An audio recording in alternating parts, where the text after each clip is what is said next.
Now, stay tuned for the mystery program that is unique among all mystery programs. Because even when you know who is guilty, you always receive a startling surprise at the final curtain. In the Signal Oil program, The Whistler.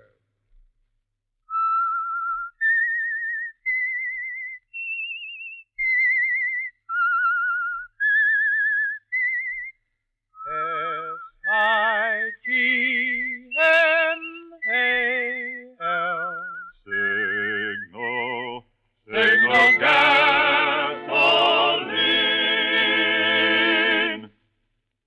Signal, the famous Go Farther gasoline, invites you to sit back and enjoy another strange story by The Whistler.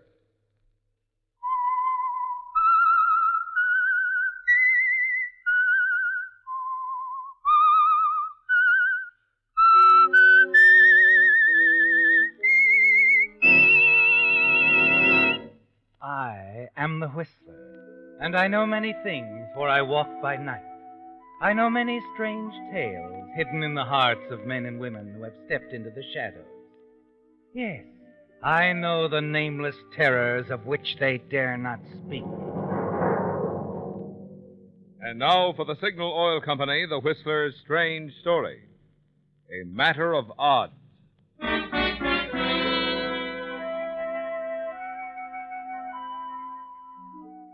It was a matter of odds from the beginning, because that was the way Danny Atkins lived, by the odds, a betting chance. But he played safe, carefully figured the odds in Danny's own favor. It was that way right now, in a dimly lit back street in Panama City. Danny was carefully following a sailor named Keller, with whom Danny had had several drinks, before Keller left the Seven Sinners bar with a little too much alcohol aboard. Then 2 blocks and an alley later it happens. Up ahead, a dark figure leaping forth, an exchange of blows. And then Danny running forward. I'll get him, Keller. I got a boy, Johnny. Oh, okay, mister. I had enough. Let me go. Try to jump my pal, will you? Let me go. All right, keep that going. Get him, Danny. Oh, skip it. But I thought that You thought nothing. Here. Your wallet.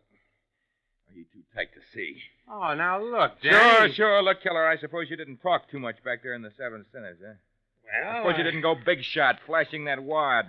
Look, Danny, we just met. I'm not used Sure, to... we just met, and I just saved you 3 months' pay, Sailor. All right. So come on, I'll buy you a drink. You're my pal. Yeah, sure. Okay, Keller, I'm your pal. You can just do that. You can buy me a drink. Anywhere you say, pal. Any place in old Panama City.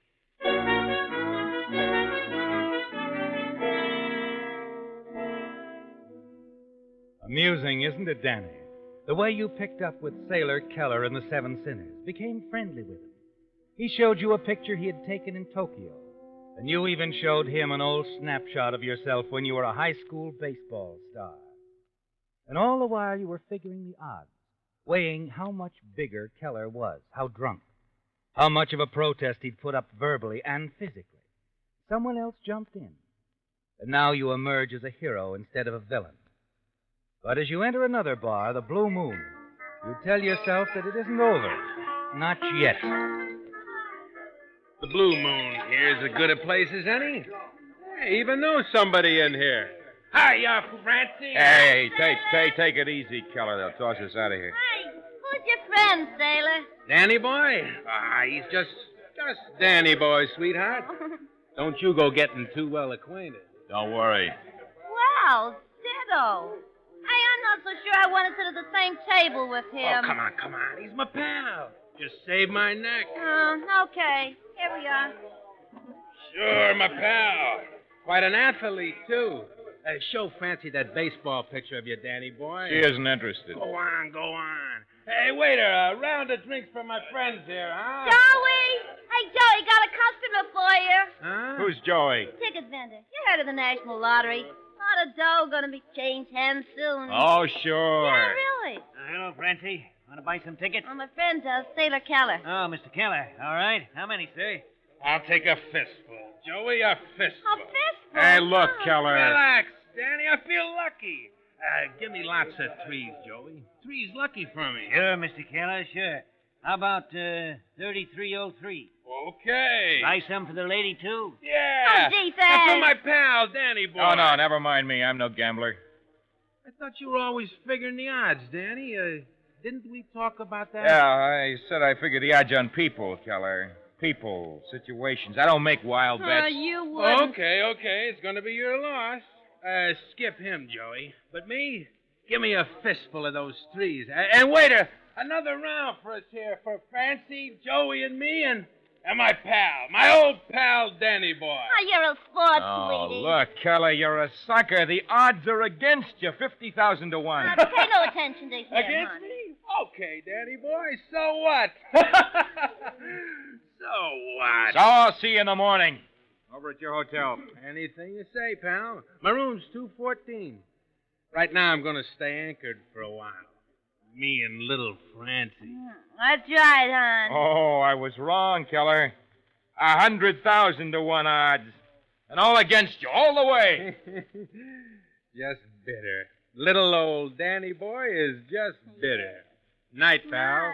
Nice.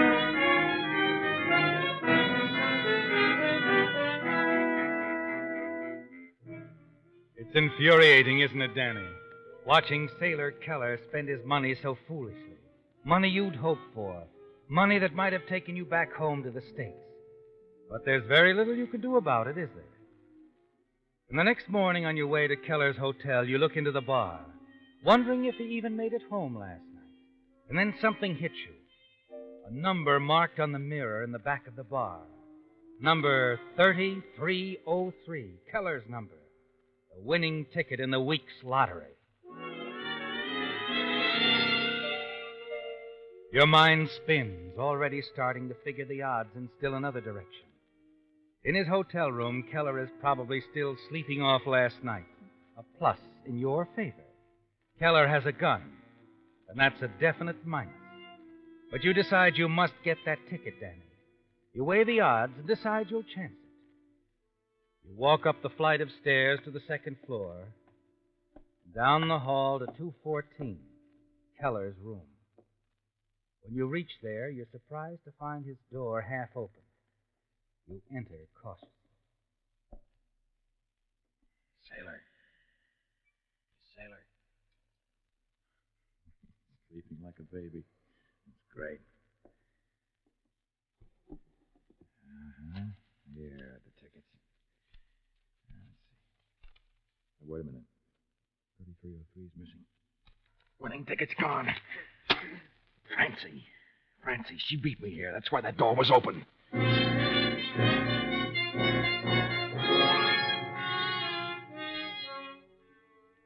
It has to be Francie, doesn't it, Danny? Yes, the girl in the bar last night. It's the middle of the afternoon before you finally find out where she stays and stop by her apartment. Lottery tickets? I don't know what you're talking about. Oh, no, you wouldn't. You packing, Francie? Huh? Going somewhere? Well, yeah, I got a new engagement. I'm being booked into San Francisco. Oh, sure. It's funny, I'm heading that way myself. Yeah?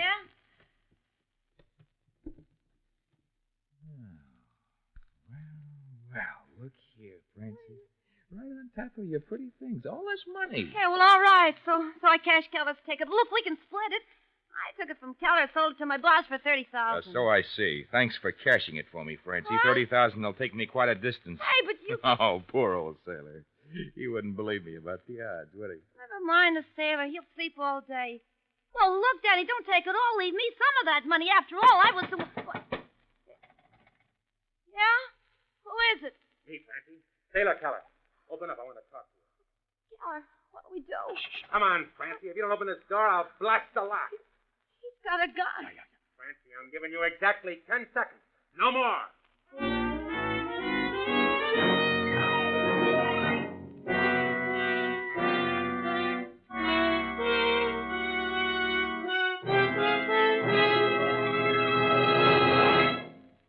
When Milady gets spring fever, out she goes and buys a new hat to perk up her spirits.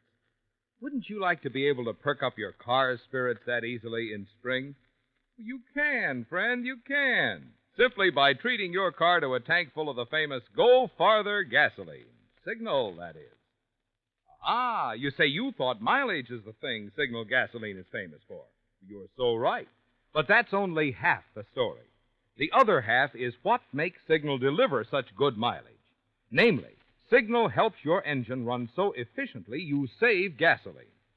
Well, when your engine runs that efficiently, naturally you also notice quick starting, peppy pickup, smooth, obedient power, the very things that make driving more fun. That's why Signal says performance and mileage are like birds of a feather. They go together. No need to choose between driving pleasure and economy. Get both by powering your car with the famous Go Farther gasoline. Fill up next time at a Signal service station. Signal, signal, signal gasoline. Your car will go far with Go Farther gasoline.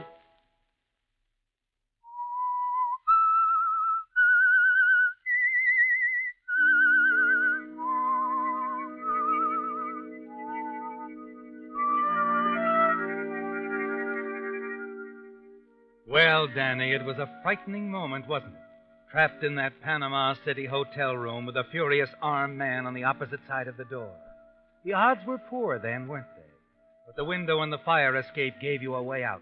Once you've given Keller the slip, you hurry to the airport, make airplane reservations for Mexico City under your own name of Dan Atkins to throw Sailor Keller off your trail. At midnight, you take passage on a slow freighter for San Francisco, where you arrive 3 days later. Once there, you relax. Begin to enjoy yourself with Keller's money. You replenish your wardrobe, buy a new sports model car, and start driving north. The odds you always figure seem definitely in your favor, don't they? With little chance of Keller finding you in your old hometown of Trent City. When you arrive there, you pull in at a gas station. Yes, sir. Fill her up. Hello, Jack. Well, what do you know? Danny Atkins. Hey, welcome home. You here to stay? Maybe. Nothing like the old hometown, Danny. Yeah, looks good to me, Jack. Nothing changed much, has it? The old gang's still around, too. Most of them married now, though. Freddie, Bert, Marilyn. Yeah? Just about all of them, I guess. Except Diane. Remember her? Diane Johnson? Oh, she was just a kid out of high school. But my, how she's grown. Why don't you look her up? Yeah, maybe I will. You notice that new ranch house on the left as you came into town, just past the bridge? Yeah, I did. A lot of class. I was wondering. Her old man built the place last summer. Some of that mining property he owned up there in the hills paid off. You're kidding. Nope. Looks like maybe it was a mistake for you to leave town, Danny. He always wanted you to go into business with him. Still playing the odds, Danny? Yeah, yeah, that's right. Yeah. What are the odds in you staying on here? Oh, right now, Chuck, they look pretty good.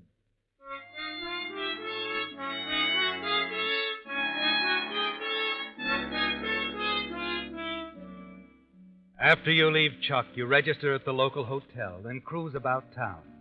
Your old friends are glad to see you, aren't they, Dan? Yes, and you can tell they're impressed. Your new car, the fine cut of your clothes. You spend 2 or 3 days enjoying yourself, renewing old acquaintances. And then one afternoon, you drive to the large ranch house near the bridge, the Johnson place.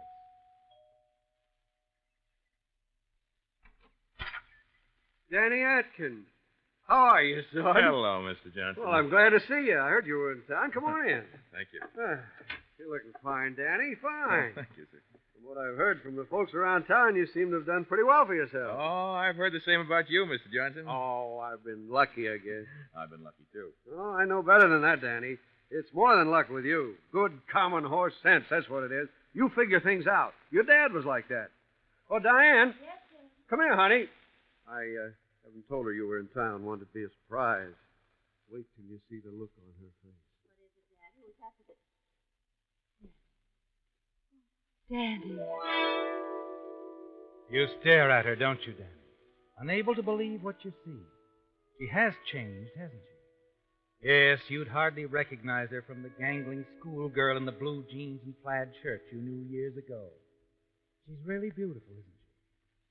After you recover from the surprise, the three of you settle down in the den for a pleasant chat. You stay on for dinner. Through it all, you find you can't keep your eyes off of Diane, can you, Danny? And later, the two of you go for a walk along the quiet, tree-lined street. It's wonderful having you back here, Danny. Oh, it's good to be back. You know, I've missed all this, the old town, old friends. We haven't had much time to talk about them, have we? With Dad monopolizing the conversation. I hope he didn't bore you at dinner. Oh, of course not. I suppose you know what's on his mind. Do I? He still wants you to join the firm.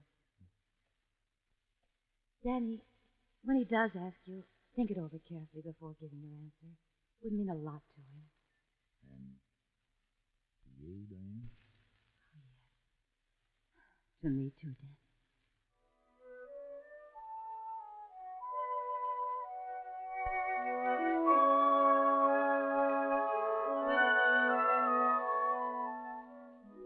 It becomes quite clear to you in the days that follow, the hours you spend with Diane, that your friend Chuck was right, Danny.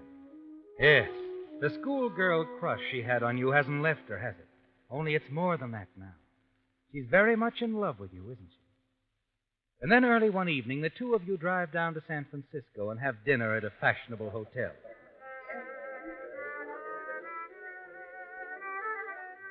Having a good time, Diane? Of course. But you still haven't told me what this is all about. Are we celebrating something? Yes. I am in your father's firm. Danny, that's wonderful. Dad didn't say. I wanted to be the one to tell you, darling. Danny, I'm just so happy about this. I just don't know what to say. Well, you could say yes when I ask you to marry me. Well? Let's go out on the terrace, darling. I think little Diane is going to burst into tears.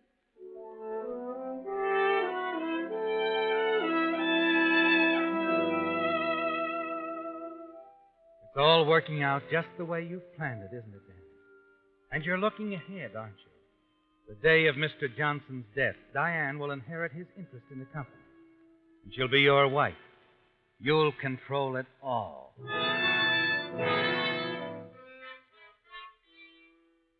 The following morning, you accompany your future father-in-law into the hills to look over his newest project, the abandoned Crofton mine. You catalog each item in your mind. Listen to Mr. Johnson's suggestions. And then you have some of your own to offer. Seems pleased. Son, I go along with those ideas of yours 100%. A lot of angles there I hadn't figured on. Oh, Mr. Johnson, one more thing.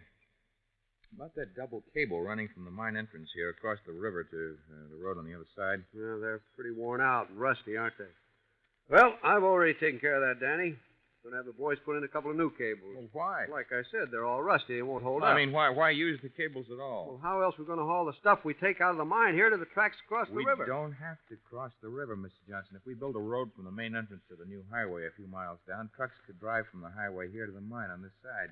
We could load them on this side. Forget about the river.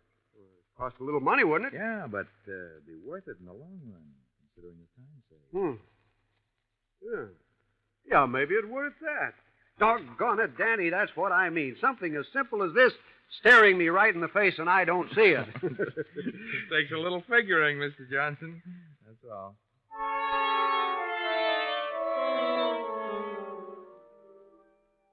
Plans for the reopening of the old Crofton mine run smoothly in the next few days, don't they, Danny? And you find more and more time to spend with Diane. And then one night, something happens that you hadn't counted on. You drop Diane off at her house after a date. Walk back toward your car. Hello, Danny boy. Killer! Get in. Yeah, your sailor friend. What odds were you giving that I wouldn't find you? Look, how did you find me? That baseball picture you showed me in the bar. You forgot it showed your high school in the background. Trent City High. Or maybe you thought I was too high to notice it. Danny, I want my dough. All of it. You don't think I carry it around with me, do you? Then we'll trot on down to the bank in the morning and get it. I don't have it. I've invested it. You know, I was afraid of that, Danny boy.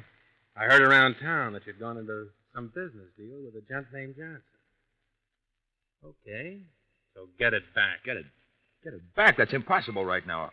A few months, maybe. I can't wait that long. I'll give you a couple of days. The dough or else. Unless you'll plug me with that rod.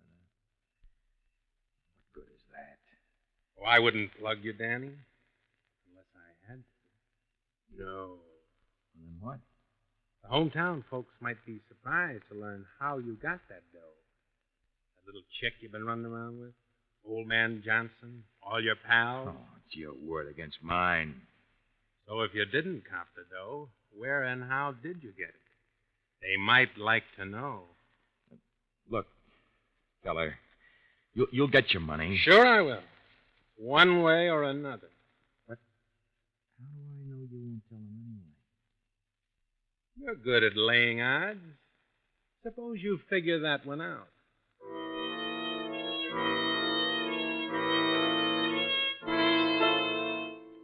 There's little sleep for you that night, Danny, because of Keller and the threat he holds over you. He could ruin everything for you, couldn't he? And the odds are that he will unless you stop him, silence him. It's a dangerous step to take, isn't it? One you must think over carefully, weigh the facts, the odds. You've made up your mind what to do when he calls you 2 nights later. You arrange to meet him on a quiet road just outside of town. He's standing by his car waiting for you when you walk by. Right on time, Danny boy. That's fine. What's in the shoebox? You wanted cash, didn't you? Yeah. Hold still. I want to make sure you... I don't have a gun. I'll decide that. No? No gun. All right, now how about putting yours away? Makes me nervous. Sure. Why not? Okay, let's have the dough. Open the box. The moment he slips his gun into his pocket, you open the shoebox, and your hand closes over the .38 you've hidden inside. Kelly staggers forward as he's hit. The brief struggle, his hands close around your throat. You pull away. Then he falls back and slumps to the ground. You stare at him for a moment. Suddenly you're aware that a car is approaching. You dive into the ditch. A truck, Danny, loaded with townspeople coming home from the barn dance at Fondale. And you recognize the voice of your friend Chuck. Hey, there's been an accident. Yeah. Well, let's have a look, huh? What's going on? Hey! This guy's been shot, Chuck. He's dead. Yeah. Hey, better go for the police, Jimmy. All right. Rest of us stay here. Wait. What's this in his hand? Part of somebody's shirt collar. Your hand goes to your collar. You realize for the first time that in the struggle, Keller ripped a good part of your shirt collar away. And if you're caught, it will be easy to prove the torn collar in Keller's hand came from your shirt. The odds against you have mounted fast, haven't they, Danny? You decide you've got to make a run for it. There's nothing else you can do. Hey, look! Look over there. Somebody running across the field. Hey, maybe that's the killer. Let's get him, you guys. Come on.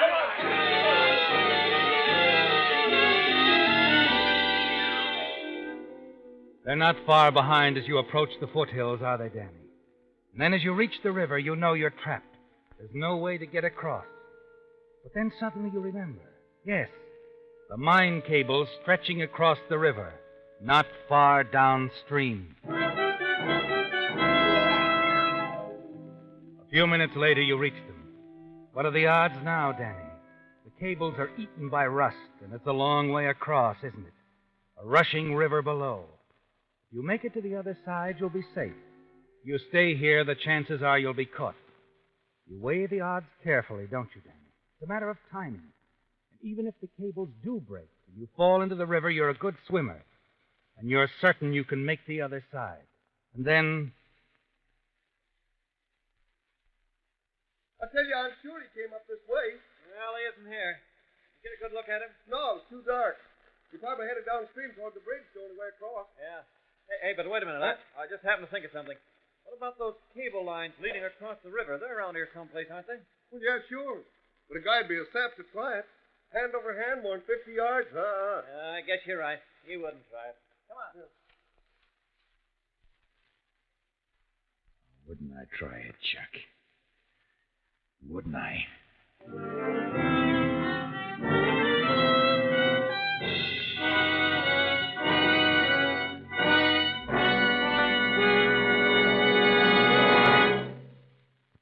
Time to change. to change. Time to change.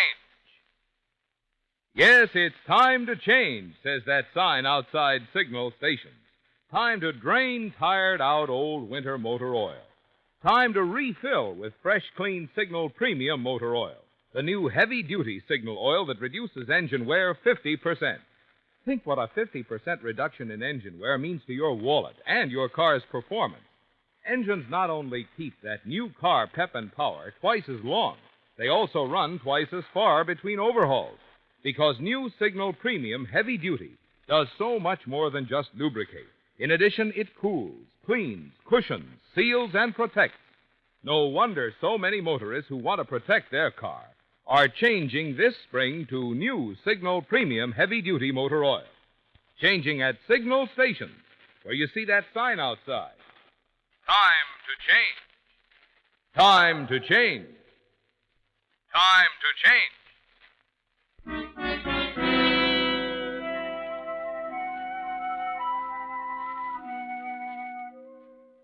A small group of townspeople, shocked by the news of the tragedy, had gathered at the river's edge just below the Crofton mine. High above them at the mine entrance stood Sheriff Delsing and Mr. Johnson, surveying the scene in stunned silence. Presently, the two men approached the edge of the cliff.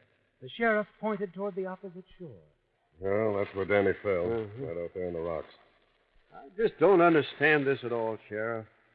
I don't understand why he was on those cables. Yeah, there's lots of things I don't understand about this either. One thing I'm pretty sure of, though. What's that? Well, according to where he fell, he must have been about a third of the way across when that first cable snapped. I guess he knew the other cable wouldn't hold his weight very long either. It's too bad. That second cable had broken a few feet further in either direction.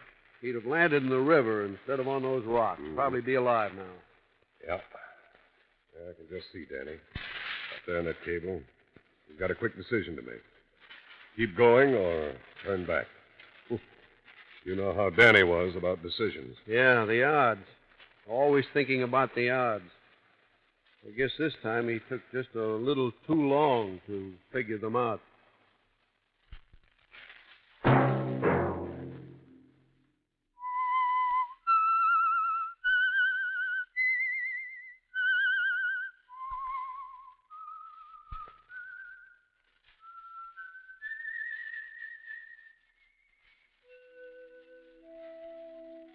Let that whistle be your signal for the Signal Oil program, The Whistler, each Sunday night at this same time.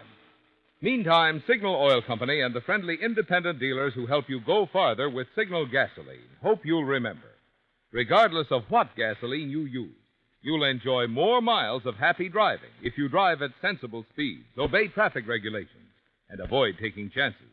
You may even save a life, possibly your own.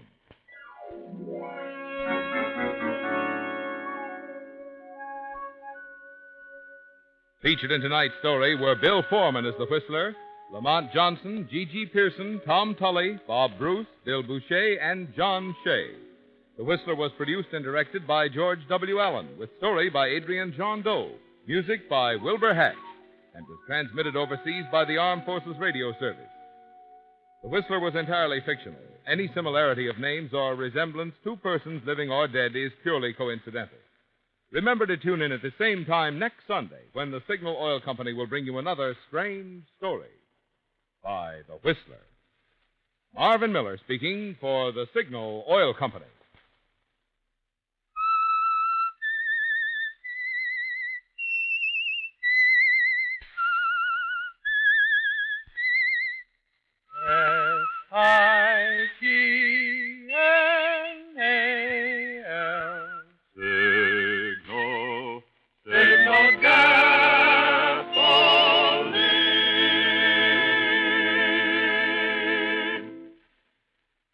Stay tuned now for Our Miss Brooks, starring Eve Arden, which follows immediately over most of these stations.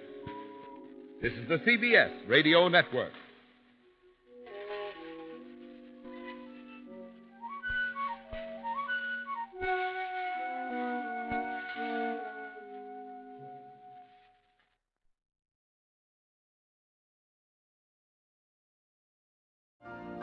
You've been listening to the OTR Gold Network. Find more classic radio at otrgold.com.